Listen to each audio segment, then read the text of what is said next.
But at the time it was, it was really lonely. How was I to explore love and dating?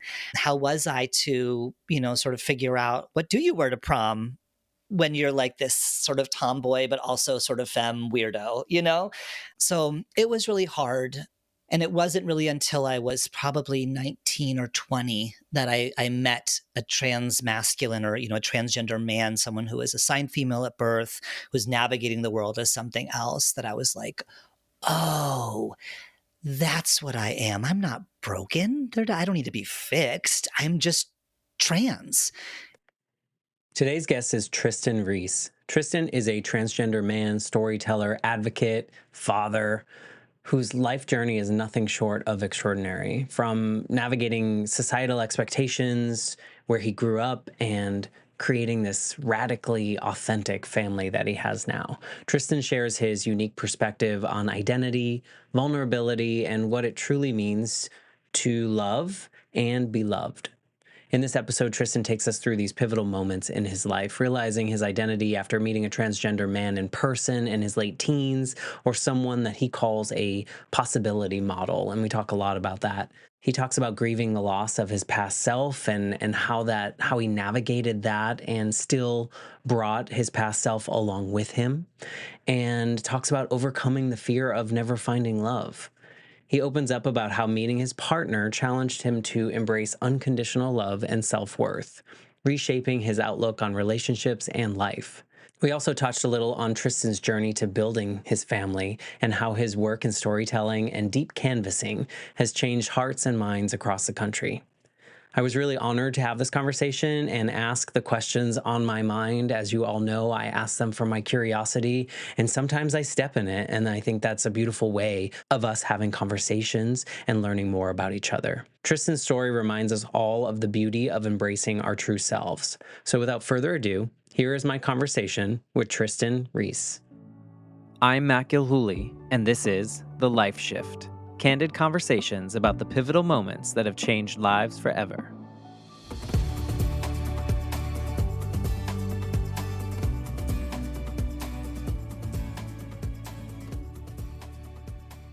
Hello, my friends. Welcome to the Life Shift podcast. I am sitting here with Trystan. Hello, Trystan. Hello, I'm so excited to be here and have this conversation with you today. Well, thank you for being a part of the Life Shift podcast. It's been a journey that I never really knew that I needed in this point in my life. So I'm here in my 40s. And when I was a kid, my mom was killed in a motorcycle accident. And my dad had to sit me down that day and tell me that my mom had died. And at that moment, everything about what my family had dreamed about in my life that was going to happen was no longer a possibility. And I assumed, because this was like late 80s, early 90s, that all people wanted to see was that I was fine. I was okay. I was good. And so I never got to really grieve. I never got to do the right things. And I was hiding behind this like, Matt's happy, Matt's successful, Matt is getting all the good grades, no one's going to leave again because Matt's perfect moment. But behind the scenes, I was always like, do other people have these line in the sand type moments in which like their life was this way and then the next moment, everything was different? And so I've just been on this journey now with this podcast of talking to over 170 something people now about these life shift moments, and people have lots of them. I've realized that now. But, as a kid, it felt like, gosh, this is such a drastic one. And I've just had this opportunity to talk to so many people from all different walks of life to really understand their personal story and realize, which I think we all know on the surface, that we have so much more in common than we have that separates us, right? And I think so much of our society now shows the separation, shows the differences, or tries to point those out, rather than like the human experiences and feelings and emotions that we all share, even if our stories are wildly different. So it's just been such a pleasure, and I'm so looking forward to having this conversation with you wherever it may go, because I think everyone's story, there's something about everyone's story that has something that people out there listening can connect with. So thank you, before we even do anything, for being a part of this journey. Of course, it's my pleasure. I'm also an extrovert, so these things are they fill my cup too. Just being with someone and talking and listening, and yeah, it's a delight for me. It's so important, and I don't know if you saw this growing up. I feel like there was such a performative nature to growing up in the 80s, 90s, 2000s of like, we had to be whatever this persona is that society deemed that we should be, whether that was like successful in high school and then we went to college and did all, like we just had to like fill these roles. And all the while, I feel like I lacked in my circle any kind of deep conversations or like hard conversations or things that like you're not supposed to ask. So did you experience any of that growing up? It's funny. What comes to mind when you say that is actually how incredibly different it is now. So I have a 14-year-old daughter, and her and all of her friends, when they get a zit, they have these stickers they put on them. Like they're like stars and hearts and aliens, and they're different colors. And I look at that, I'm just like, we would have never. Or like they went to prom and they're all wearing these amazing glamorous dresses. And then we look down and they're all wearing Chucks. They're all wearing sneakers. And we're like, are you not going to wear fancy shoes? And they're like, oh God, why? Like that hurts. Why would we do that? And I think that shift is so beautiful to watch, that idea that somehow we needed to be zit free and wearing painful shoes and like not crying in class because we just broke up with our first boyfriend. There is a vulnerability, a rawness that, as much as we criticize the next generations for being, so online and all of that, there is also that part of them that's like, oh no, we're not going to be like you, which I really love and admire and am super Yeah. jealous of at the same time. I totally agree. I think it's beautiful that people like are allowed to have feelings now that aren't so like, I feel like growing up I was allowed to be angry and happy. Growing up as a boy, those were the only things that I was allowed to be. I wasn't allowed to show vulnerability. And then I realized like somewhere in my 30s that like that's what makes me a full human, of like good days, bad days, sad days, all the things that come along with it. It makes me a more evolved human, I think, and more relatable to other people. So to your point, though, I'm so happy to see that a lot of the younger generation is more in touch with like being who they want to be and who they feel they should be versus what maybe society deems people should be. Yeah, I'm seeing it too. And it's wonderful to watch. And also a little jealousy there, but that's fine. 100%. So before we get into your story, maybe you can tell us a little bit about who Trystan is in 2025. Oof. I mean, Big this has question. been the longest year ever, and we are recording this on February 12th. Yeah, who am I in 2025? I'm a 42-year-old transgender man living in Portland, Oregon, with my amazing family, 3 kids, 2 adopted, 1 biological. Probably we'll get into that. We'll see. Yeah, and just really trying to figure out, my work is storytelling. My work is teaching people how to adapt across lines of difference at a time when difference is increasingly becoming dangerous.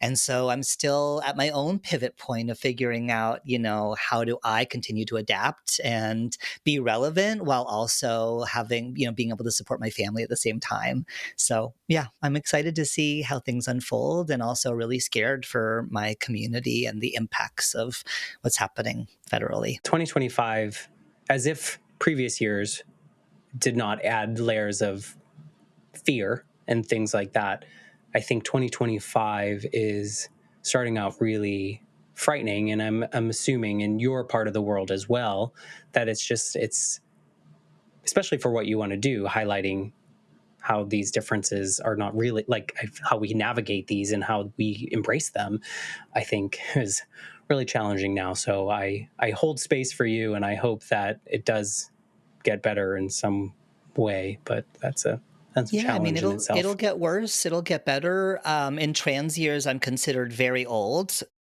I am often referred to as a trans elder, which again, I'm 42. I don't feel old. And the reality is that my community doesn't live as long as other people do. And so I am an elder in my own way. Obviously I'm not I'm friends with a trans man who's 79 years old, so like I'm not actually an elder. And I've been around long enough that I've seen the pendulum swings. We've been through really hard times as a community. We've been through less hard times as a community.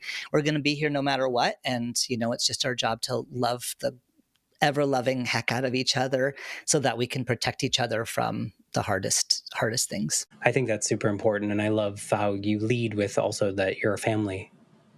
Your family is something that is really important to you as well, because I think whether we create our own families in that way or we find our own families, I think that's so important in times of challenge or in times of good times that we can celebrate together. So I love that for you, and I know we'll get into some of that story. So in the honor of the Life Shift podcast, I love to have my guests kind of paint the picture of their life leading up to maybe what we consider to be one of the pivotal moments in our lives. And you can paint as big of a picture as you need to, as far back as you need to go, or as close to that moment as you want to.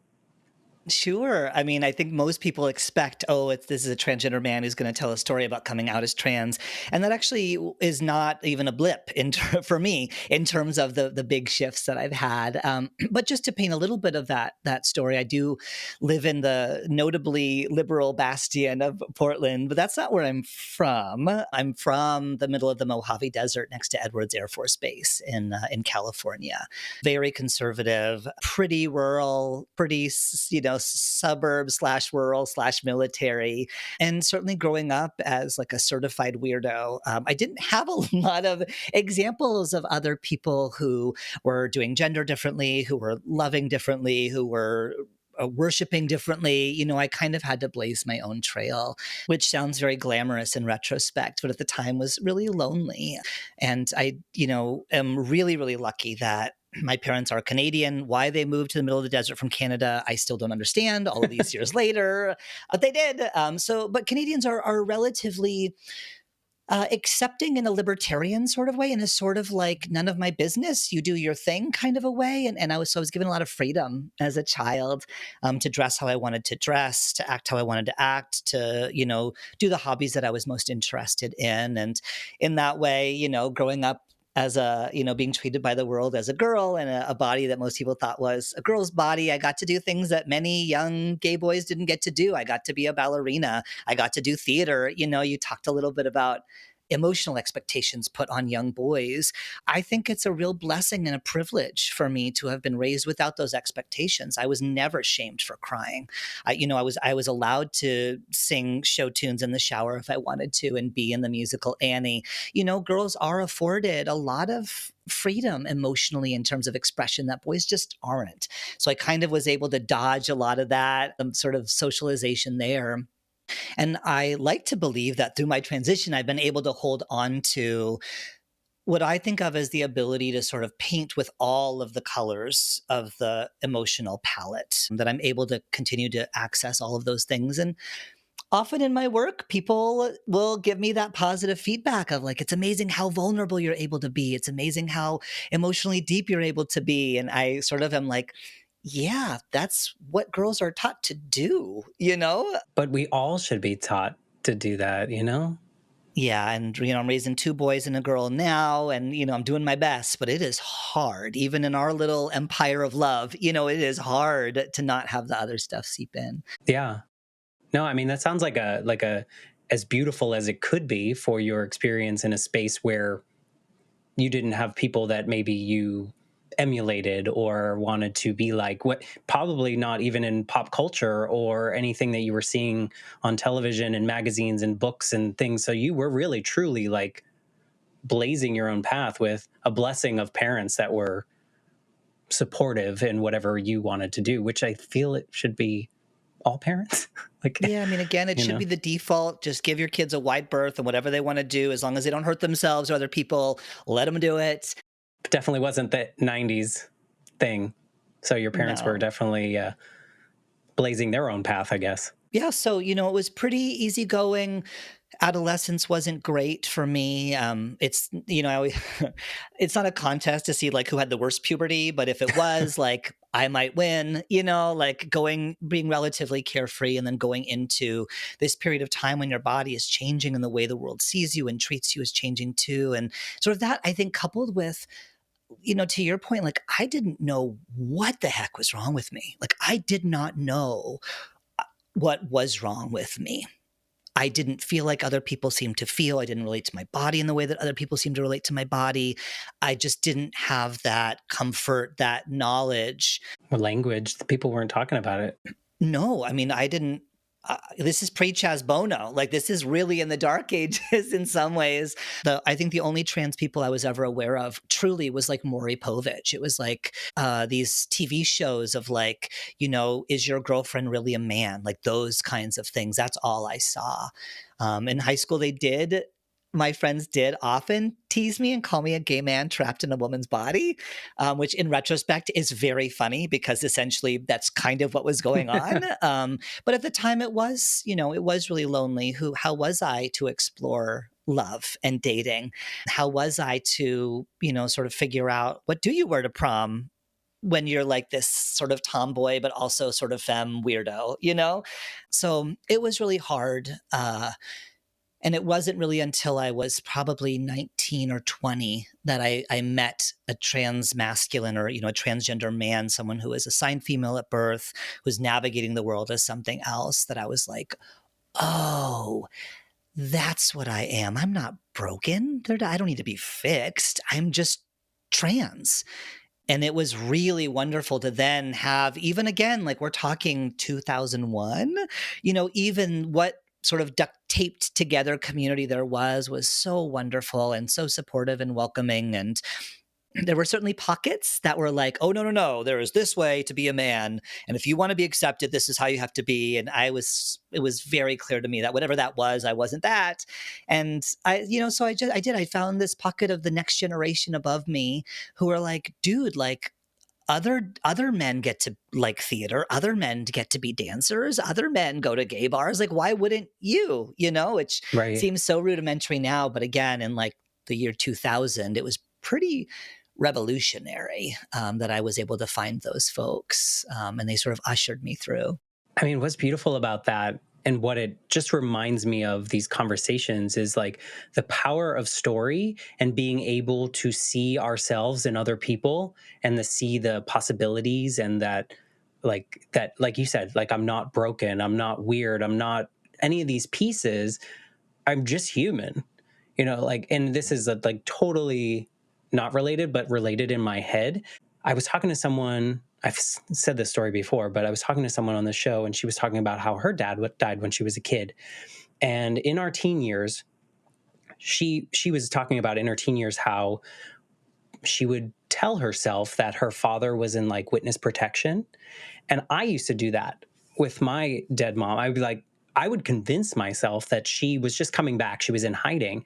And the reason I tell the story is because when she said that, I suddenly didn't feel weird anymore. I felt validated in my experience. And so it reminds me of you finding this community or someone you can see and go, oh, like that's kind of who I am. Like that's how I can live. So I'm not weird. I'm not alone. I'm not the only person out here like this. Well, yeah, and I remember confessing, like, what if I'm not really trans? And they'd be like, bro, none of us knew in the beginning if we really were. Like, it's okay to be on a path. And even if this is one stop of a larger journey that doesn't end in that destination, like, we're so glad you're here. And to hear that, it was so affirming. Those insecurities, those fears was just, yeah, it was really powerful. And people you could talk to about maybe the things that weren't as comfortable for you to talk to your parents about or your friends, or because maybe they couldn't relate. And now you found this group of people that wouldn't judge you for feeling a certain way. Not that your family would do that or anything, but I think we naturally take that on. We're like, I can't say this because I don't know if you'll understand. It just sounds so weird in my head. But now you found these people that could do that. And I think it's, again, the power of being able to see, like when Obama was elected as president, and now all these people saw the possibility for them, that never had seen someone like him in the office. And you're just like, this is such a wonderful example of of why we need differences in the world, so that the little Tristans out there can finally find the person, right? That makes them feel less alone. It's Yeah, we beautiful. call that in the trans community, we don't have role models. We call them possibility models, because we don't want to put anybody on a pedestal because all of us are imperfect, right? We're all human. We're all going to mess up. And when we put someone up there as if they're perfect, it creates a really negative, I think, dichotomy between like the elites and the rest of us. And so we call it possibility models. And it is just like, well, that's just one option. And so it was really helpful to have that. And I ended up going back to theater school, and I studied theater, and I transitioned while I was in performing arts school. I was really worried about losing my singing voice, and so I decided not to transition until I had professionals helping me work with this instrument that was sort of changing, from a violin to a viola. I was hoping to make it to a cello or a bass, but I never quite did. And that was pretty great too. It was good. And it was really around that time that I started to feel like, oh no, now that I'm transitioning, I'll never be normal. Like I'll never, if I do this, like I will never have the kind of life that my parents have, still married. How many years later? 55, spouse, kids, house. Just like, I didn't think I wanted that. Of course, at 22, who wants that? Gross. But Right. still feeling like, oh my gosh, that door is closing. And for all this love and support I had at the community level, I didn't really know anyone who was in like a healthy, functioning relationship, like a model for that kind of love partnership. It just didn't exist.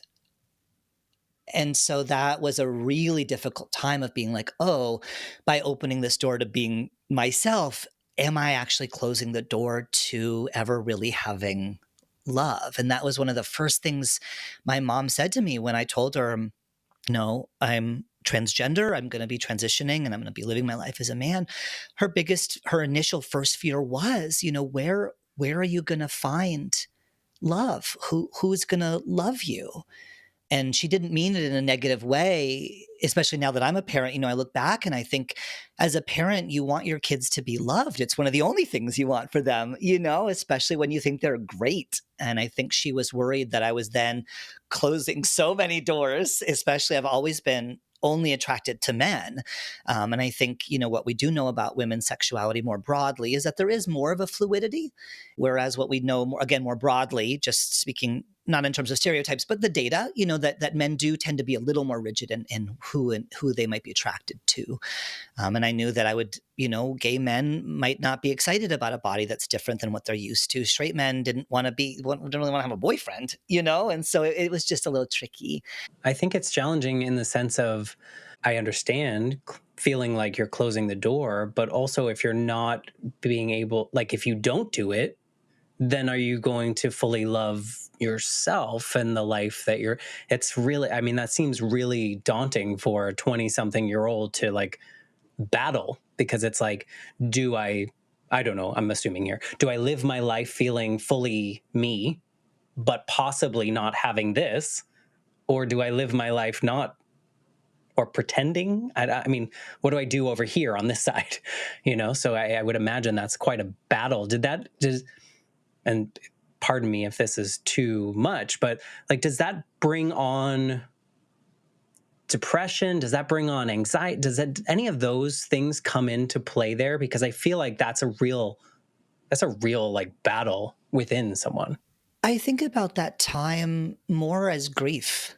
Okay. That it was like there was this life for me that I had always imagined, that my parents had imagined, that my parents' parents had imagined. It existed before I was even born, that I had to say goodbye to and let go. And I remember early in my transition, I actually had a very, very powerful, vivid dream where I was in my childhood home. And I was upstairs in my childhood room, and this little girl comes into the room, and, she says there's been an accident, and she grabs my hand and runs me down the stairs, and we go out the house, and I come into the front yard, and there's an accident, and she's been hit, and she's holding my hand and she's also in the road. And I just thought, oh my God, like the who I was, who I thought I was going to be is going to be gone. And the little girl told me that she had to go where she would be loved, and she left.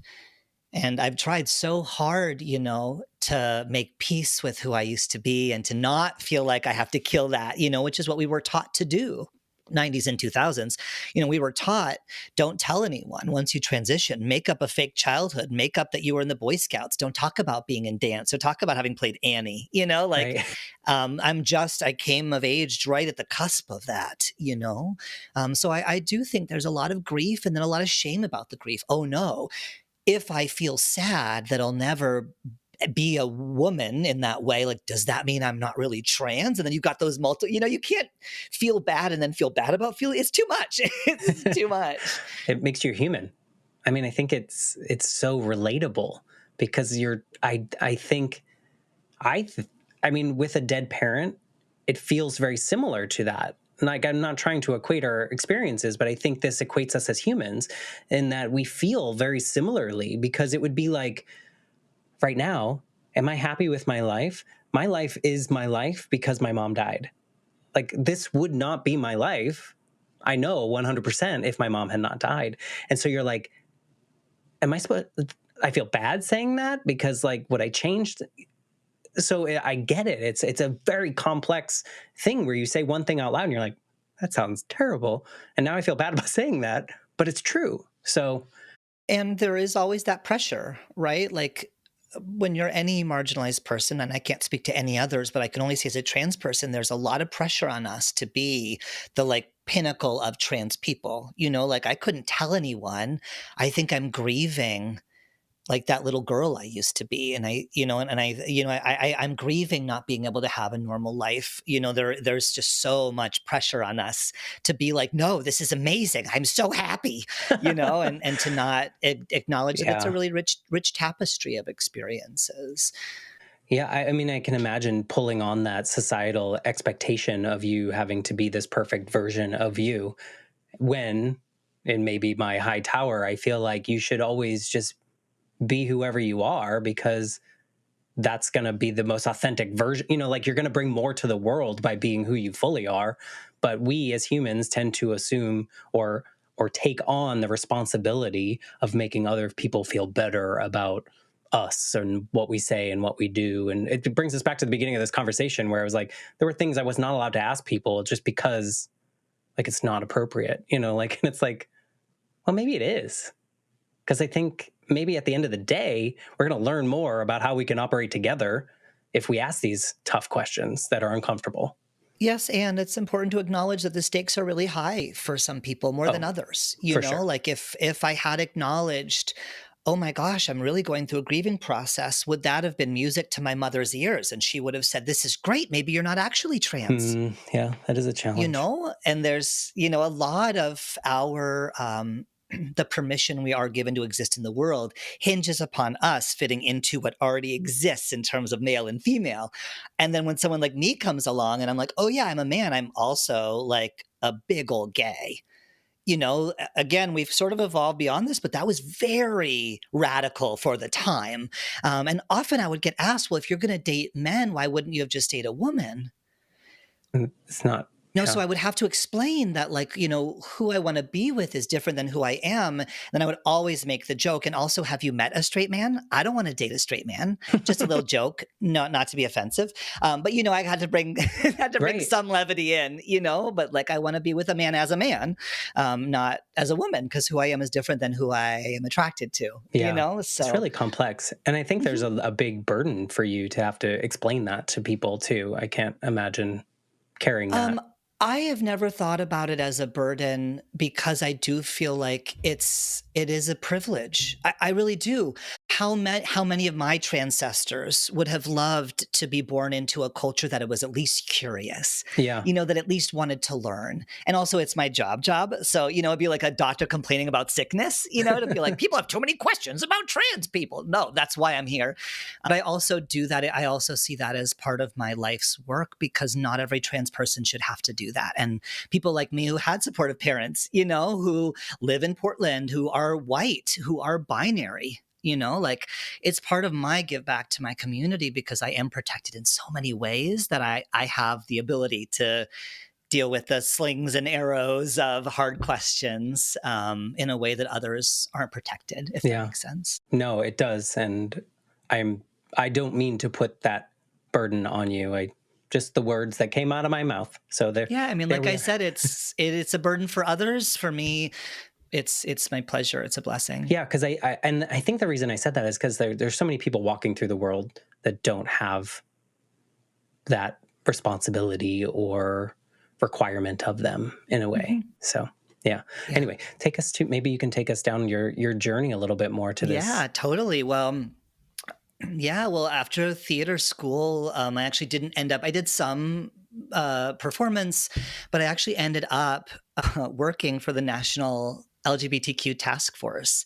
And I became part of this small elite team of organizers who basically collected all of the lessons from every ballot measure political fight in the community and took it to places around the country where they were facing attacks at the ballot box. So if the Kalamazoo City Council wants to restrict non-discrimination protections and make it so that businesses can discriminate against trans people, the trans people in Kalamazoo don't know what to do. And meanwhile, these anti-LGBTQ organizations are just pouring showers of hundreds of thousands of dollars into these tiny little places. And so I was part of this team that would kind of parachute into places like Kalamazoo, Michigan, Bowling Green, Ohio, Tallahassee, Florida, and teach these communities how to tell your story, to change hearts and minds, how to raise grassroots money so that we can have some chance of defeating these attacks, and how to build giant teams of volunteers, to recruit allies, to figure out who else might be impacted by this, to build those relationships, and then to mount these big campaigns, even in these little tiny places. And I loved that work. To be honest, if I could go back to that work now, I probably would.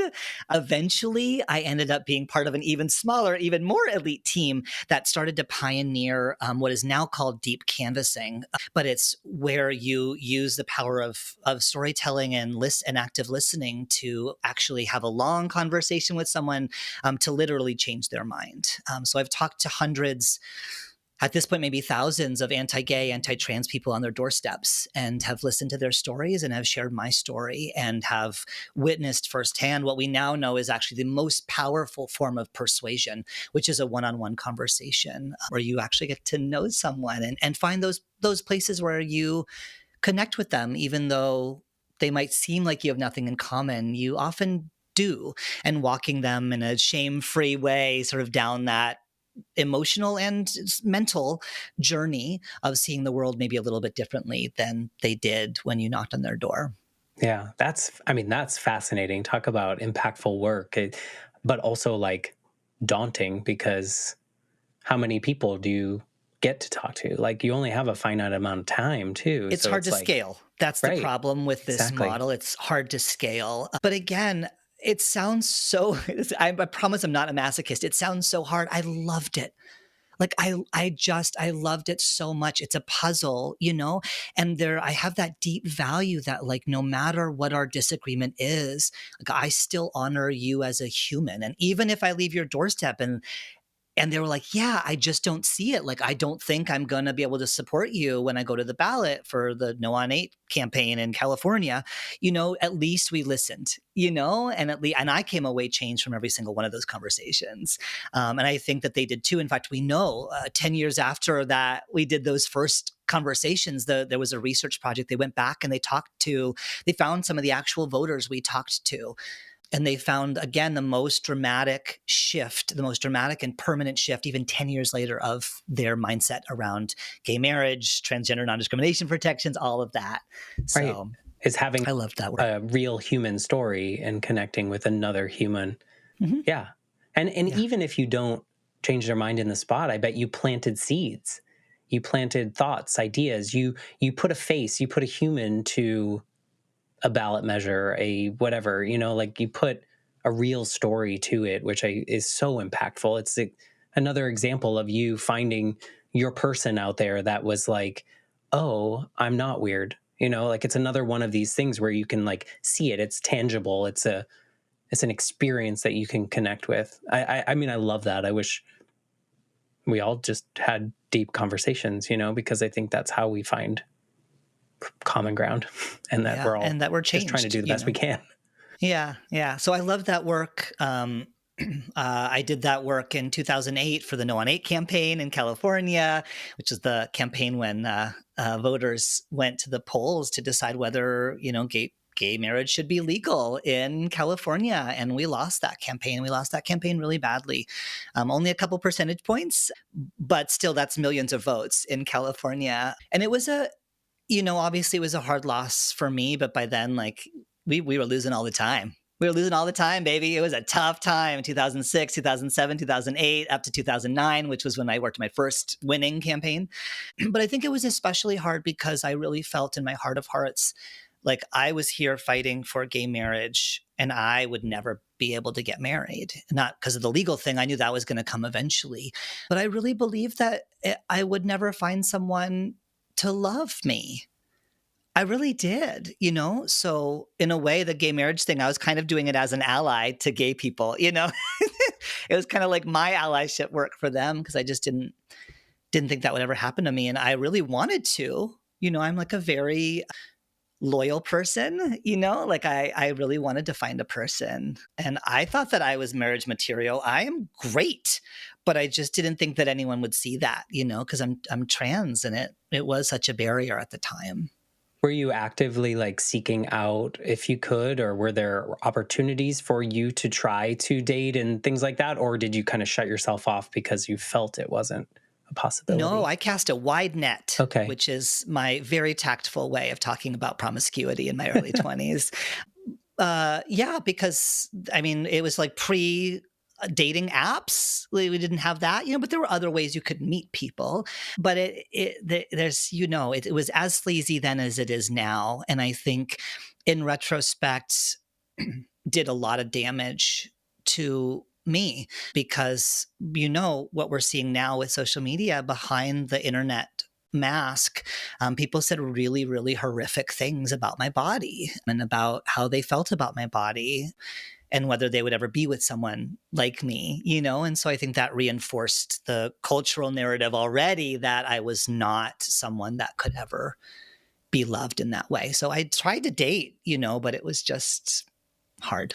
Yeah, and you weren't finding the people because your goal wasn't necessarily that aspect of it. It was more, I want to find someone to love me and love them and create something with, as I saw in this storybook thing that we're sold as children of this is what life can and should be for all of us. And so that's what you were seeking, but that's not what you were finding.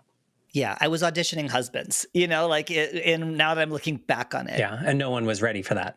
Yeah, they weren't even ready for the audition. You know what I mean? Like Right. I was just very challenging to the narrative, the dichotomy, I guess, at the time. And it really wasn't, I mean, then I went to Kalamazoo. I worked on my first winning campaign, which was actually the nation's first ever vote just on trans people. So before we'd always been lumped in with gay and lesbian and bisexual people, this was the first ever gender identity and expression only vote in the country's most segregated city, which is actually Kalamazoo, Michigan, if you can believe it. Small college town, rural, but some pockets. And we ran a really amazing campaign and we won by 62%, which was really incredible. It was a brutal campaign. It was brutal. The tactics that the other side used were really vicious, and it was hard to bounce back from that. But after that campaign, I had been living in New York City. I called my boss. I said, I want a car, a dog, and a boyfriend. And I don't think I'm going to find that in New York. I want to move back to LA. And so he let me move back to LA. And within 6 months, I met this amazing person. And that's when everything changed. Yeah, that was your life shift of meeting this person. Do you feel like the moment where everything kind of changed for you was when you saw this person, when you had your first conversation? Was it first date? Could you pinpoint that? Gradually, then suddenly. I Okay. didn't even know it was happening. And, Oh, RuPaul says, like, basically, who's going to love you if you can't love yourself? And I disagree. I think by seeing somebody fall in love with me, somebody that I loved and respected, I was like, maybe he's onto something. Do you know what I mean? To have someone be like, you're amazing. I love everything about you. I love every part of you. I don't want you to be not trans. I don't want you to hide that you're trans.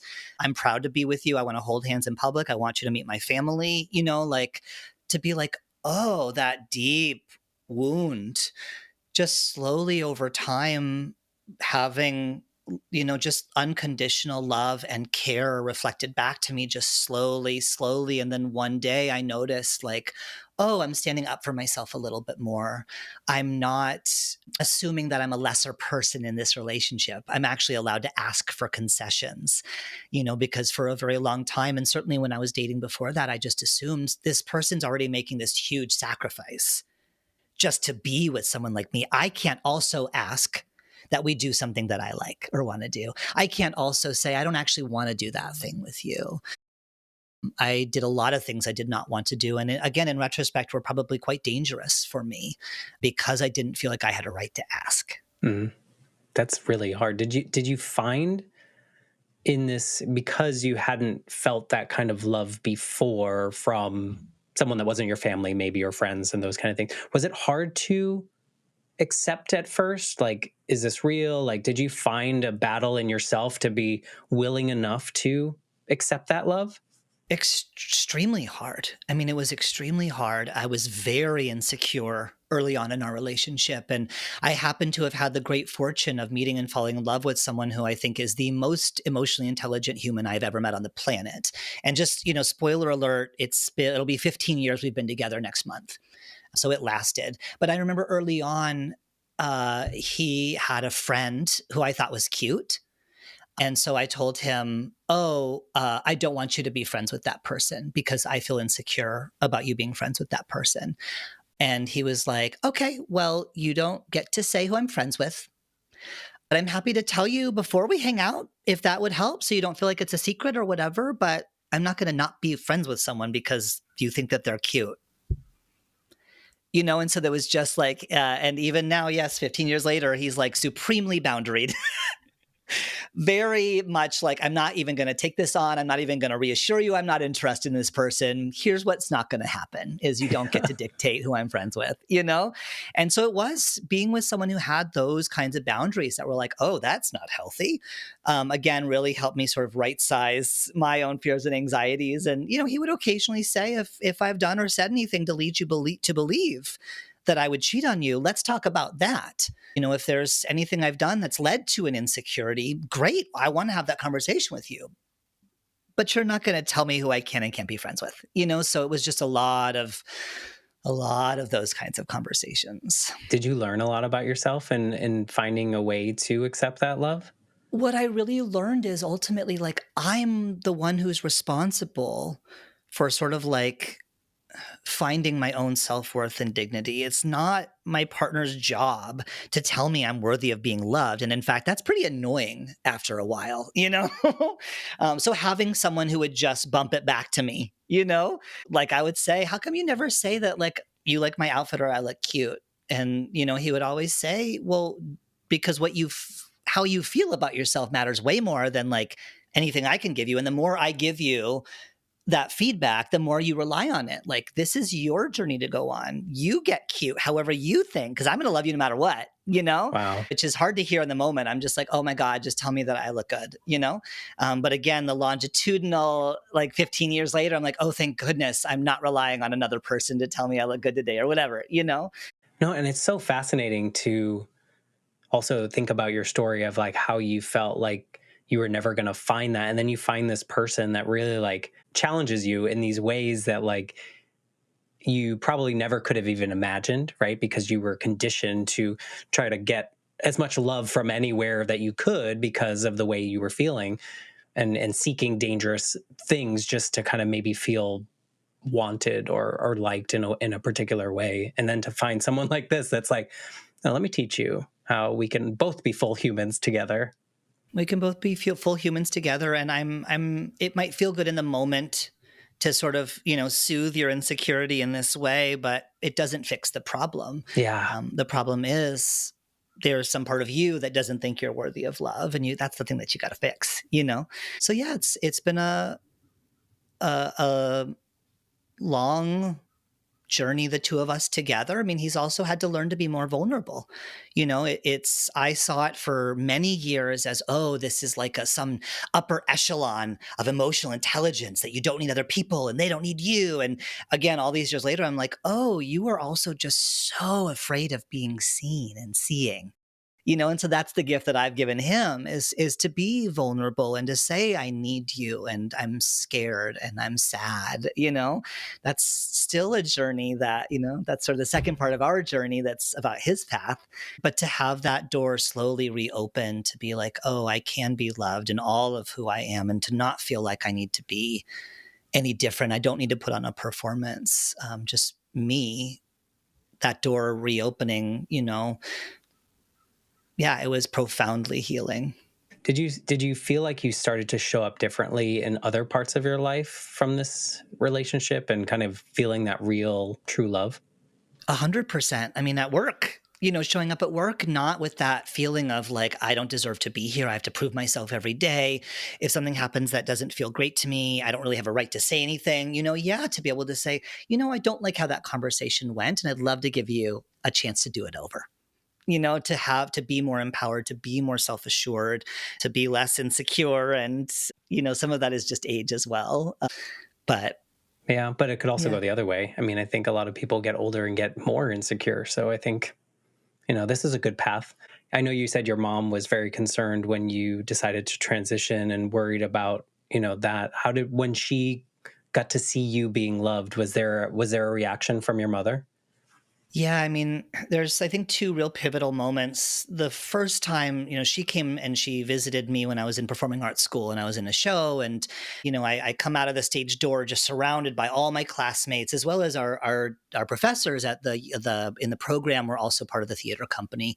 So there was like, adults and teachers, and I said, oh, this is my mom. And everyone in my class, all of the professors were like, oh my God, Trystan's amazing. We love him so much. You must be so proud. And I feel like I saw, like, literally in one moment, that part of her that was worried I'd never have community, that would know I was trans and accept me. Like, I just saw her be like, oh, he can be surrounded by love wherever he goes. He can have people who see him and accept him and who celebrate all the weirdness and awesomeness of my kid. I feel like, I mean, after that, she never messed up my pronoun again. She never called me by the wrong name again. Like, seeing that was just like, oh, I can let go of that. And the second time was during my wedding, when my partner and I, when Biff and I got married, and we'd been together for years at that point. Like, we had adopted Biff's niece and nephew who needed a place to stay, and we were the place. We had lived together, we had a whole life, but something about the wedding, remember, after she walked me down the aisle, Biff's mom walked him down the aisle. After we did the rings and everything, she came up to me and she's like, now I don't have to worry about you. Hmm.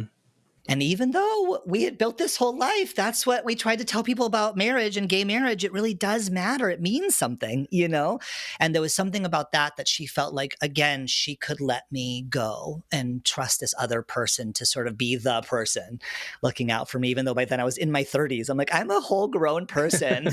But there was Your still parents some never part. stop. They don't. Yeah. There They'll was never still some. stop. Yeah. And my mom still, she'll text me out of nowhere and say, I hope you know how proud I am of you. And I'm 42 years old. And to get that text is amazing. Yeah. How do you respond? I always say, like, I know you are, and thank you. And couldn't have done it without you. Well, and she's a boomer. So she's just like, she never says, I love you. She's like she's very standoffish. That's probably why the actual marriage was like a good check mark for her too. Probably generational. Kind of like that traditional, like, marriage is that, like, security, when really it's not.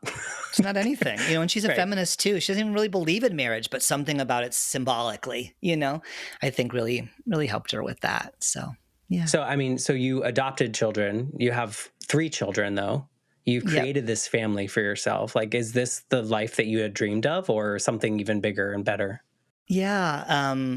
Yeah, we adopted two kids. And then there is one area where I am a little bit of a pioneer, which is I gave birth to my son myself as a transgender man. Not the first, not even close, probably not the 100th, maybe not the 1,000th, but one of the few who chose to tell my story publicly. Again, thinking like possibility models. Like, I want little baby Trystan to worry, to have that thought of like, oh my gosh, I can never have a family, I can never have a kid. And then to see me and be like, oh, I can have all the things if I want, no pressure, no one has to.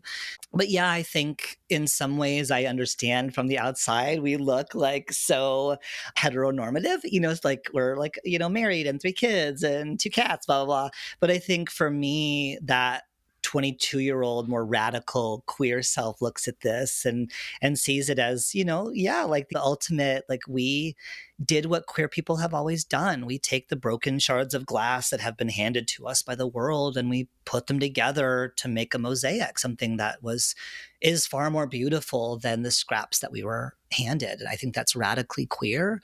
And I'm really proud of what we've built. And even our kids, having come from one family that could not give them what they needed and coming to us, like that's a radically queer thing too, to pick yourself up and go where the love is instead of where you were planted. We see that legacy living on in our kids, and hope they'll pass it down to theirs. Well, I mean, it sounds like you're building a life for them that is something that they can, maybe not emulate is not the right word, but to put back into the world, pour back into others' cups, the love that they're receiving, that you're receiving from them, that you're creating, plus the work that you're doing, right? Maybe you can tell us a little bit more about like books and, right, all these things that are coming up in your world. Yeah, well, I did. I wrote a book last year. It's called How We Do Family. And it really goes a lot more into the like after I met Biff, what happened, which we didn't talk about today, the adoption process, all of that. Which is so important. That's just another example of like possibility model, right? Is that the Yeah, reason you did it? absolutely. Yes. Yeah, of course. Yeah, really, I wrote it more for my mom and the archetypes of the moms than for trans people. Some of the work I do is for trans folks, some are for our parents to help them let go of their own grief and to see what's possible for their kids. Yeah, and then I do a lot of work with family building organizations, surrogacy agencies, fertility clinics, et cetera, to help them really get ready to understand, support, and welcome trans people. There's a trans baby boom happening. It's going to continue to happen as people like me and my ancestors who told their stories. People are seeing this as more of a possibility. We want more from the world than the world has been prepared to give us in the past. And despite what's happening federally, Che Guevara said, like, you can't unteach someone how to read, right? You can't unliberate a liberated person. Once a person knows, oh my gosh, I could find love and I have a right to ask for love from the world. I could build my own little empire of love. I could build a family. Oh my gosh, you can't take that away from someone once they've seen it. So that's a big part of the work I do, as well as, obviously a lot in the corporate sphere around trans inclusion, storytelling, neurodiversity. I mentioned, I think before we started, that I have ADHD. I do a lot of coaching for folks who are neurodivergent. Because I think, again, it's just one of the cool ways that we can show up in the world that's often misunderstood, and we can sort of get on that horse and ride it instead of running along behind it. So yeah. No, I mean, it's beautiful. You're giving so much to the world. Were you always a giver? I don't think of myself as a giver. That's so funny. um You're giving like everything. I mean, I'm sure it's very fulfilling for yourself to help other people, but you're giving like the young version of Trystan, like all the things that would have been beautiful for you to hear about, see in the world. And now you're giving it and spreading it like wider than probably young Trystan could ever imagine. So like, good on you for doing that. yeah, I guess I just say yes a lot. So when an opportunity comes along, I'm like, that sounds fun. Sure, I'll write a book. Yeah. you know Do you feel drawn to help other people, or like what draws you to all of this? Yeah, again, I don't ever see it as helping. I really just see it as like, what am I good at? And then it feels great to do something you're good at. And so Yeah. that just happens to be what I'm good at, right? Like right now, I'm doing free coaching for any federal employee who got fired by the Trump administration because their diversity, equity, inclusion work was cut. Am I getting paid for that? No. Do I love it? Yes. Is there anything else I want to be doing right now in this moment? No, I can't impact these giant systems, but I can help one person at a time feel less alone, less scared, less like they have no control or power. But yeah, I don't know. Just doesn't feel like helping. It just feels like this is what I'm here to do. And I've tried to do other things. Believe me, I have things that make more money, things that make more sense on paper, things that are a little more Right. reliable, which my family would love. I can't do it. Yeah, no. I mean, I think that's beautiful. I mean, to not feel like you are giving when you are feels so like the antithesis of what like the 1990s version of society would tell us to do as we grew up, and the things like if you're giving away something you must be paid x amount of dollars. And and I love that you found something that fills your cup so much that you don't even look at how much you're feeding into the world with all the things that you're doing. I mean, it's like fantastic because you're the possibility model. Like everything that you're doing is giving whoever it is, moms, kids, everyone in between, like a possibility of the things that are available to them, to feel heard, to feel seen, to all the things. So like kudos to you for just being you, I guess, is the beautiful part of the story, is that you're giving the world a lot. So Well, I see it. It's my pleasure. It's my privilege. And yeah, I do a lot of keynotes at conferences, and people pay money for the magic that happens in that room when I tell my story and everyone goes, oh, I could be much more free than I am right now. And Yeah. that's worth something, and people pay me for it. And I'm happy to take that money. I'll let you have that money. You got to pay your bills. You got to pay for your family. You have multiple kids. You got things to do. So I think that they will not stop eating, these kids, I tell you. You don't want them to stop eating. So I think that's probably okay. I really don't. I apologize. Yeah. I really don't. Yeah. I love to kind of wrap these stories up with a question that I kind of ask everyone. And I'm just thinking, like, this 2025 version of Trystan, with all that you're giving to the world, if there's anything that you could talk to that early 20s version of Trystan who didn't feel like anyone was ever going to love you, or you didn't have that opportunity, is there anything that you would want to say to them? It's the same thing I say anytime queer or trans youth ask me for advice. Don't date mean people. That's literally it. I would have saved myself a lot of heartache if I had not dated mean people.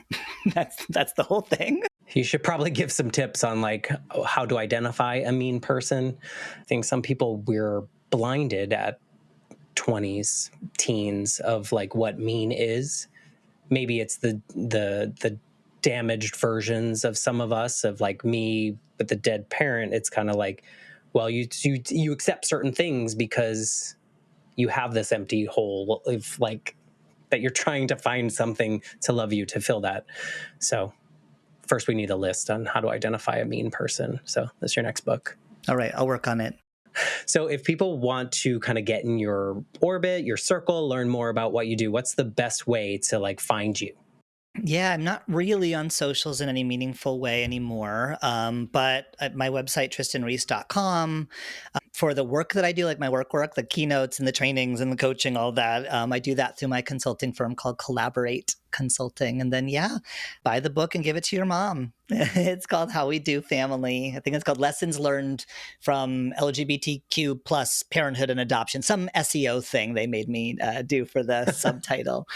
Can people access the consulting stuff through your personal website, or they? Mm-hmm. Okay, so there's links. We'll give all the information that we have into the show notes so people can find you, because I think there's going to be a lot of people that need the resources and see what you do. So thank you for being you, and thank you for allowing this conversation and for me to ask weird questions and put burdens on you that you didn't have. I appreciate you. Nope. I gave full consent to tell my story and to be with you as you're learning too. Well, thank you for being a part of this journey. Like I said earlier, every conversation is kind of like a healing part that I didn't know needed to be healed. So thank you for being another Band-Aid in this journey that I call life. And I will say thank you to the listeners for just being a part of this journey as well. If there's something that Trystan said today that you think someone in your life might need to hear, maybe your mom needs to hear it, maybe someone in your family needs to hear this story, please share this episode with them. We would be so grateful. And with that, I'm going to say goodbye, and I'll be back next week with a brand new episode. Thanks again, Trystan.